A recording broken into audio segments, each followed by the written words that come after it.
Asunto: mi experiencia real con el medallón de la Biblioteca Universal del Misterio y Terror. Querido Dross, espero que este correo te encuentre bien. Me llamo Javier Ruiz, tengo 48 años y soy de Madrid, España. Siempre he sido un apasionado del género del terror desde que era un niño. He seguido tu canal durante años porque compartes esa fascinación por lo sobrenatural y lo inexplicable. Y creo que mi historia podría interesarte, pero sobre todo creo, en algún lugar dentro mío, que dicha historia está, al menos para mí, inconclusa, y tal vez al compartirla con tu audiencia pueda encontrarle un final.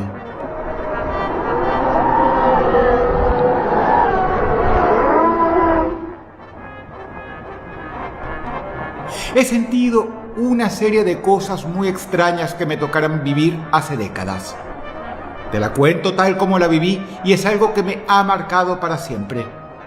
No exagero ni invento nada. Muchas veces me he preguntado si acaso todo lo que recuerdo no lo imaginé.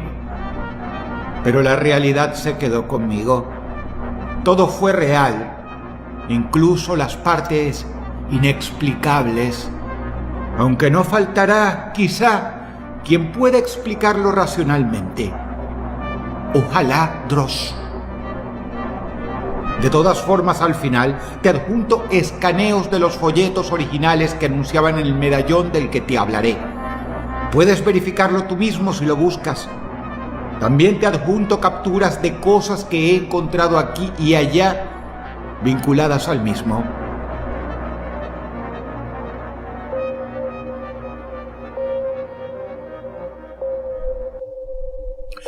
Mi historia personal de horror la viví de pequeño, allá por los años 80, cuando devoraba libros de terror y no solo zipi y zape como la mayoría de los niños de mi edad. Mi serie favorita de libros era la colección Biblioteca Universal del Misterio y Terror, que salía una vez por semana en los kioscos. Traía autores españoles magníficos, según recuerdo, pero también algunos cuentos sueltos de clásicos como Poe y Lovecraft. Era una joya para cualquier amante del género. Historias escalofriantes, portadas impactantes, excelentes ilustraciones y un precio asequible. Recuerdo que cuando salió el número 4 de la colección, el mismo anunciaba algo especial para el siguiente. Decía que el libro número 5 vendría con un medallón de regalo. Y no sería un medallón cualquiera, Dross. Según el folleto, el diseño había llegado a la editorial acompañado de una fuerte suma de dinero, con instrucciones precisas para moldear uno por cada ejemplar y regalarlo a los lectores de la colección. El donante afirmaba que lo había recibido en un viaje por Marruecos, de manos de un adivino, y que desde entonces su suerte había cambiado por completo. Todo lo que deseaba se hacía realidad. A su vez, afirmaba que siendo él mismo un amante del horror, quería compartir su buena fortuna con todos los que compartían su gusto. Y por eso dedicó parte de su fortuna a que la editorial lo mandase a fabricar en serie y lo distribuyera. Yo, como chaval fascinado por el horror y lo oculto, me creí la historia. Así que compré el número 5 sin falta y recibí con el mismo el medallón. Era extraño y de solo verlo daba frío en los huesos. Parecía ser como de plomo, aunque la editorial afirmaba haberlo hecho de una aleación específica detallada por el hombre que hizo el pedido. De un lado tenía un rostro de aspecto demoníaco sin cuernos, pero con muchas serpientes en lugar de cabellos. Del otro lado tenía un extraño signo. Pese a su diseño perturbador, lo usé como colgante. Y logré que mis amigos lo miraran con curiosidad. Un día, en una especie de juego en el patio del cole, decidimos hacerle preguntas al medallón. Le dijimos que respondiera con 1 o 2 golpes. 1 para sí, 2 para no. La primera pregunta fue si íbamos a tener examen ese día. De repente, se oyó un golpe fuerte desde uno de los salones de arriba. Lo atribuimos a la casualidad, pero lo cierto es que sí tuvimos examen, tal como el golpe seco y aislado que se había sentido pareció responder. Volvimos a intentarlo con más preguntas. Y siempre que preguntábamos algo, se escuchaban 1 o 2 golpes procedentes de algún lugar cercano. Una pared, una puerta, o alguien golpeaba justo en ese momento. En ese sentido, Dross, no eran golpes mágicos que se escucharan en una mesa ante nosotros o debajo de nuestros pies. Siempre eran golpes del entorno cercano. Al principio pensábamos que era casualidad, pero sucede que todo lo que preguntábamos se escuchaba de algún lugar. 1 o 2 golpes. Y se cumplía lo que habíamos preguntado, como si algo supiera exactamente la respuesta a todo. Daba realmente vértigo vivir aquello. Tengo que aclarar que era imposible que nadie nos hubiera oído en ninguna de las ocasiones que consultábamos al medallón. Estábamos solos, o en un rincón del patio, o en algún lugar del parque.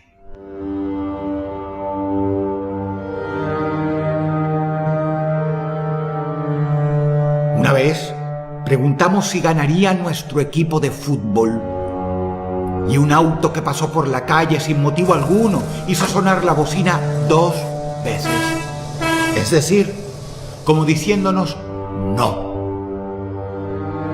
Dicho y hecho, nuestro equipo ese día perdió. Todo era así de ambiguo, pero también así de raro y específico.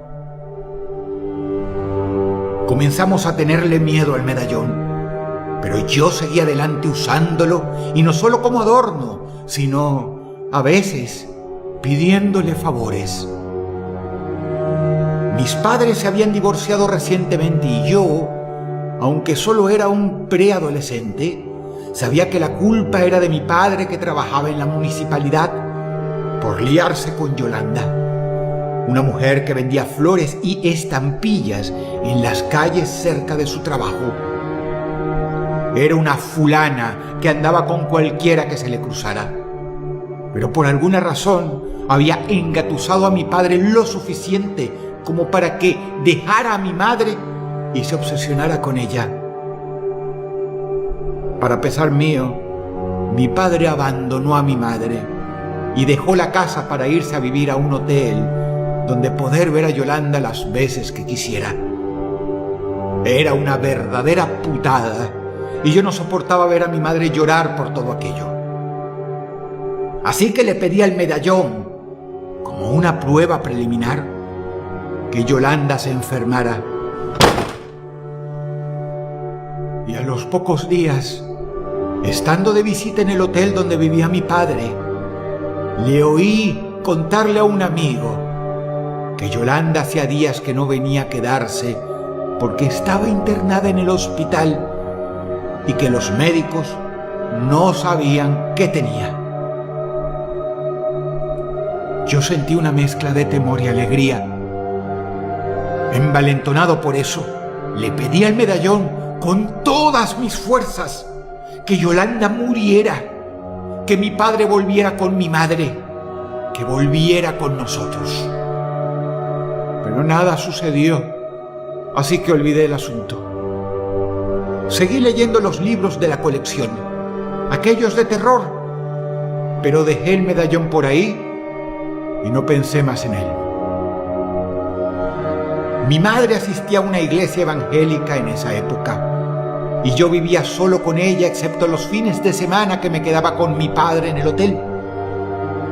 Un día, mientras mamá limpiaba mi cuarto, encontró el medallón en uno de mis baúles. Me esperó con él en la mano cuando regresé del colegio y me preguntó: ¿qué es esto? ¿Cómo puedes tener algo demoníaco? Yo le expliqué que era un amuleto del bien, enviado al editorial que publicaba los libros que yo leía.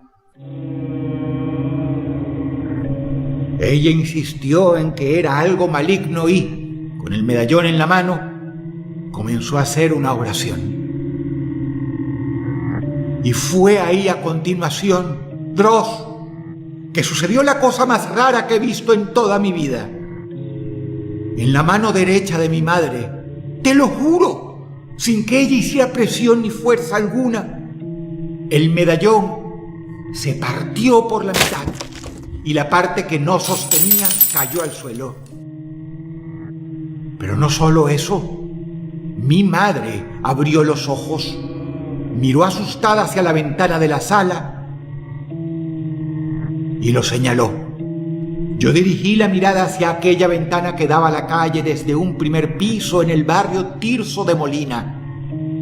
Y te juro, Dross, por lo que más quiero, que el rostro del ser del medallón, aquel con cabellos de serpiente, apareció en color rojizo en el vidrio de la ventana, como si fuera un reflejo. Yo corrí asustado a los brazos de mi madre y me puse a llorar. Ella siguió rezando. Ese día no pasó nada más, pero aquella noche, desde la calle, alguien arrojó una piedra que rompió la ventana justo donde se había aparecido aquella silueta. Nunca supimos quién fue ni por qué, pero lo cierto es que la ventana terminó rota también, como si hubiera sido maldita. Mi madre hizo reparar la ventana y a los pocos días la volvieron a romper.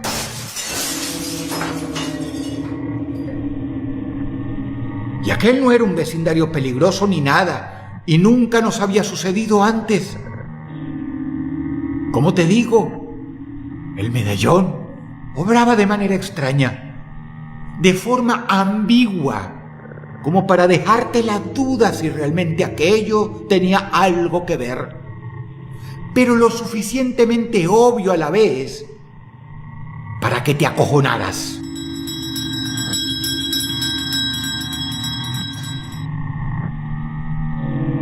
El caso no terminó ahí. Los libros dejaron de salir con regularidad allá por el número 30 y pico. La editorial Ediciones V, que publicaba la serie desde principios de los 80, enfrentó problemas financieros y eventualmente quebró, como he confirmado en viejos catálogos y foros de coleccionistas. Averigüé con amigos que también coleccionaban esa serie y les pregunté si les había sucedido algo extraño con el medallón del número 5. Los otros dos chicos que lo habían comprado me dijeron que habían tirado el suyo porque, desde que lo tenían, no dejaban de tener pesadillas de todo tipo. Sueños recurrentes con serpientes enredándose en sus cabellos, o figuras sombrías susurrando deseos en la oscuridad. Uno de ellos me confirmó que el medallón le había concedido un par de deseos que le pidió, pero siempre con un giro siniestro. Por ejemplo, le pidió que su padre tuviera un auto para poder pasear con la familia.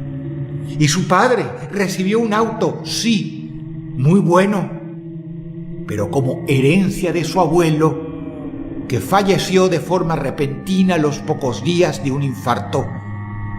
Algo que nadie esperaba.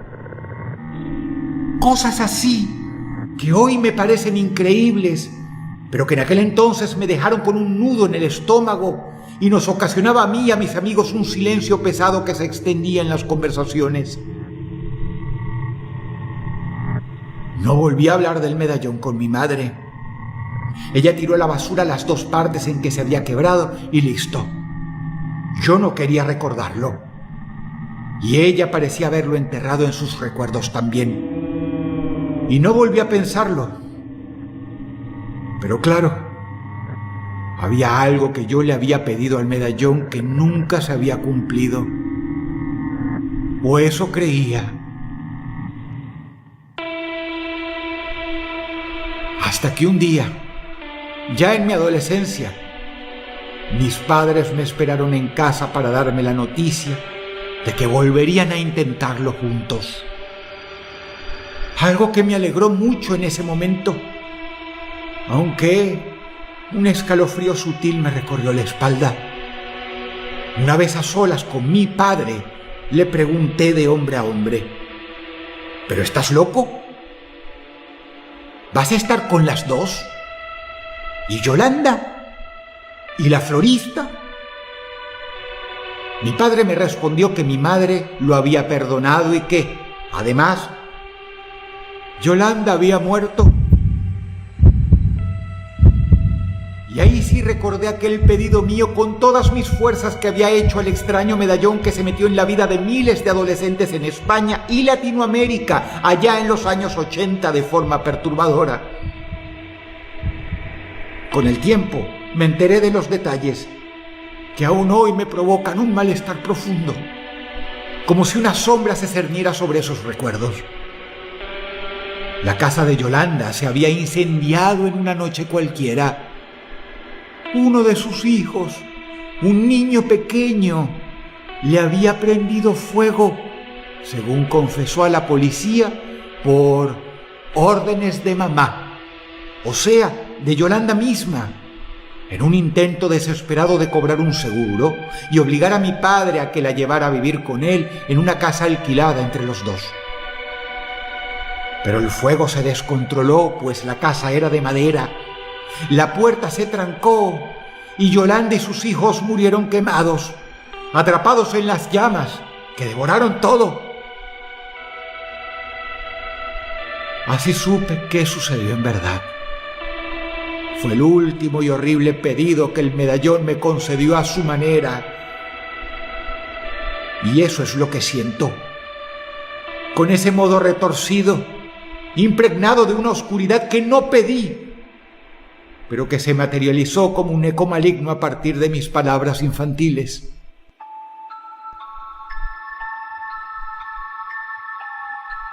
No sé si la historia te parecerá interesante, Dross, como para que me creas a mí y la pongas en tu canal.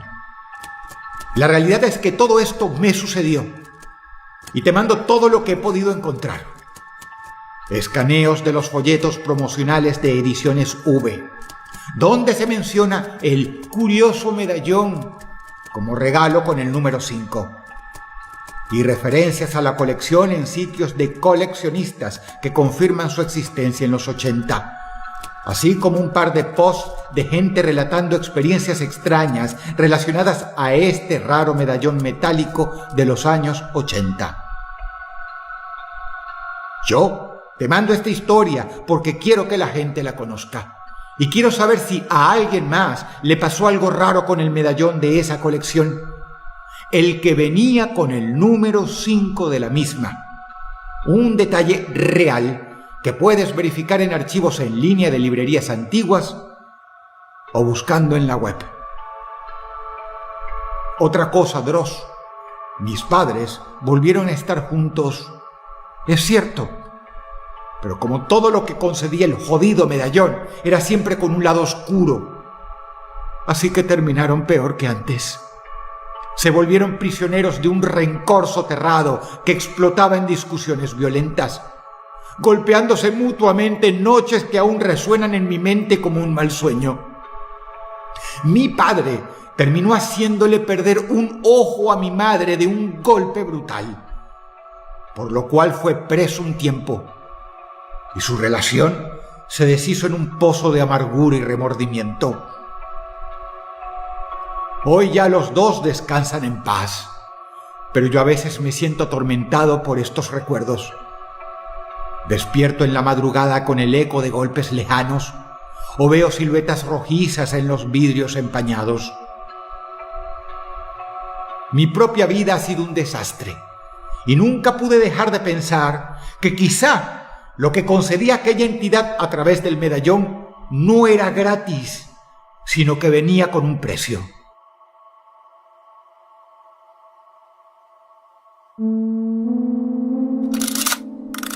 Tengo una teoría de que fuera quien fuera el que mandó el diseño del medallón a la editorial con el dinero para que se produjera y distribuyera, fue a pedido de alguna clase de entidad maligna que quería, de una forma rápida, esparcirse dentro de un público fácil de sugestionar.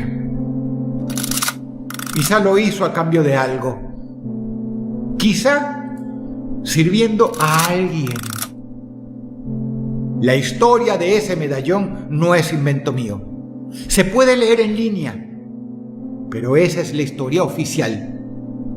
Yo sospecho que hubo algo más, y el que lo mandó a hacer y distribuir, al parecer, le jodió la vida a unos cuantos, quién sabe a cambio de qué. Quisiera creer que imaginé todo, o que lo soñé. He buscado información en internet, más datos sobre el medallón, pero poca cosa he encontrado más que lo que te mando. Menciones esporádicas en foros de coleccionistas que lo describen como un regalo promocional curioso. Solo pude contactar 2 veces con alguien vinculado a aquella editorial, y las 2 veces me dijo, con una voz tensa y evasiva, que de ese tema no quería hablar. Si decides investigar más, Dross, quizá encuentres otros relatos similares enterrados en los rincones olvidados de la red. Gracias por leer esto. Solo compartirlo ya alivia un poco la carga y quizá alguien más en tu audiencia tenga algo que decir. Te dejo mis datos para que me hagas llegar los testimonios adicionales relacionados con esto que, creo, fue la materialización de un mal antiguo que una editorial liberó de forma imprudente creyendo que sería una buena promoción. Nunca mejor dicho. Vendieron su alma al diablo. Un abrazo desde Madrid. Javier Ruiz.